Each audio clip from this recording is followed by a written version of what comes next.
afternoon, everyone, and you're so welcome here today. My name is Niamh Fortune. I'm the head of department here in the Freble department. We're really so excited to have you here today. So really warm welcome to our in-house audience and to our online audience as well. The DICE conference and the theme of global citizenship education in a changing policy landscape is coming at a crucial time for teacher education. As many of you will know, since last year, GCE is now one of the 7 core elements of ITE programmes, as outlined in the CAME standards by the Teaching Council. It is an acknowledgement of how important it is for teachers and student teachers to bring the world into their classroom and infuse that wonderful global dimension into teaching and learning. In general, it is a very exciting policy space in Ireland at the moment. And in recent months, we have also seen the arrival of the new Irish Aid Global Citizenship Education Strategy, which will guide our work over the next 4 years. Critical thinking, collective action and creativity, which are so central in the Irish Aid strategy, will be explored in various shapes and forms all this week during the DICE conference. The strategy speaks about the importance of having a focus on justice, interconnectedness and solidarity. And these core values have specific resonance for the session that we've organised here in Freble today. We are delighted that our event in Freble today will be focusing on the crucial and timely topic of diversifying the teaching profession in Ireland. This is an issue that has been firmly on the Freble agenda for many years now, and we are very proud of the outreach that we've already undertaken in this area with a wide range of partners.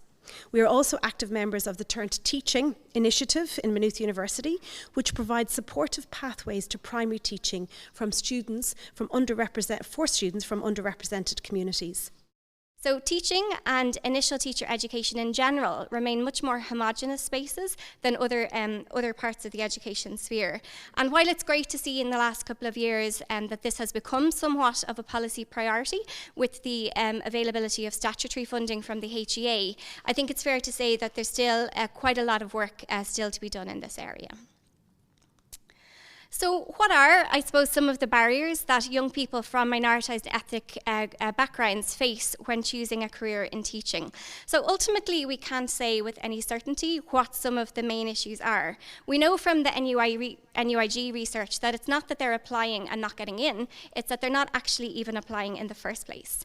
And while anecdotally, as educators, we all might have assumptions or educated guesses as to why this is the case, I just felt it might be no harm to just run through some of the barriers in this area and how they play out in an education context. Obviously, it goes without saying that a lot of these barriers could apply to any prospective candidate, but there's compelling evidence from the literature to show that minoritised candidates are disproportionately affected in this regard. Some of the things might be sensitive, some of the topics might be sensitive, some of the things we talk about might be sensitive as well. But remember that, as we explore the topic, let's keep openness, respect for alternative perspectives at the forefront of our minds. Okay, so what is critical race theory? So 2 key things when we look at this whole concept of critical race theory, there are 2 key things you want to look about. One of them is this idea that critical race theory is both a theoretical and a methodological framework. So you can actually use critical race theory as a theory, but you can also use it as a methodological framework.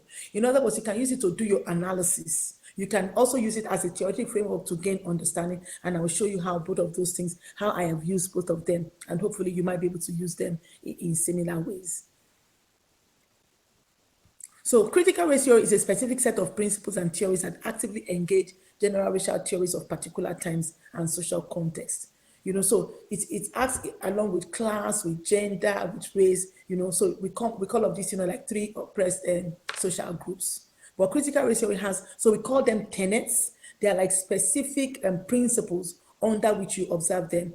And so when you do a work, you do a study, and you call it critical race theory, there are some key things that must be in your study. If those things are not there, then it means that we're missing some of the vital elements that makes a theoretical framework critical race theory.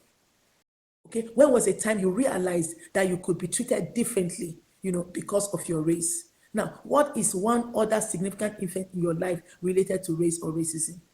So again, so are your experiences positive or negative? So these are like, conversation starters that really gets you, people are like wondering, oh, we don't know what to say. These are questions that can help you to stir up that conversation.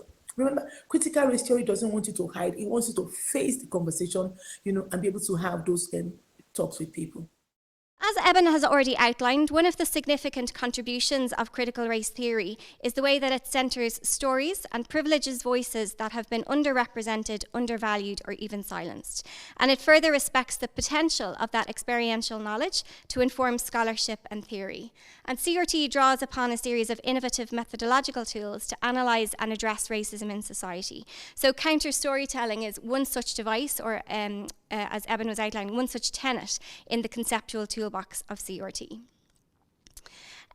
Critical race theory has long insisted on the power of the counter-narrative, because typically in stratified societies, it's the people who are in power that get to tell the stories. But the whole raison d'etre of the counter-story is that it is necessarily positioned outside of this, and instead it's designed to challenge what's known as the stock story or the majoritarian story about a particular social phenomenon. So the idea is that stock stories should be challenged and need to be challenged by more diverse stories or more oppositional stories, stories that can help illuminate how systems work or how institutions operate. But the stories of marginalised groups should not just be reduced to the description of simply telling stories. Instead, McKinley-Jones-Brayboy encourages us to think of them as a form of theory building. As Kathy said, we co-created and co-produced the documentary on silencing Black voices, and we're in the middle of directing our second documentary, which is going to be exploring different shades of Irishness from migrant communities in Carlow, and so we're going to be talking about why we thought that documentary is an important educational tool. So one of the main conversations in regards to why we thought documentary was an important educational tool, it's how it opened up the conversation about racism in Ireland.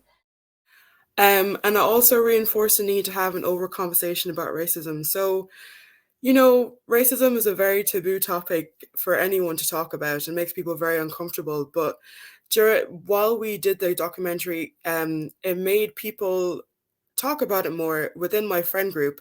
They were more willing to hear things from my perspective, and they were being very diplomatic, not diplomatic, yeah, but being diplomatic about what they would say. And they would ask me in terms of how would they communicate this, or if they see something happening to someone, how would they help defend them? So it really reinforced that notion where we're having an open conversation, and racism does need to be abolished, and especially within the schools where children are being ostracized for different colors of their skin, different cultural backgrounds, and teachers need to be a role model in that sense, where they're fighting for that child, making them be more integrated within the child's space of learning and growing. My name is Hira Khan, and as introduced, I am the Ethnic Diversity Senator. As my role kind of dictates, I am a physical representation for students of colour, for students who represent different ethnic minorities. One of the biggest parts of my role is undertaking the Student Race Equality Forum, which is kind of an event for students and lecturers alike to attend, and it opens the floor for students to discuss different issues that they feel need attention, such as what can we do in Maynooth to physically to help students. And in my role, I have successfully advocated for a dedicated space for prayer for students.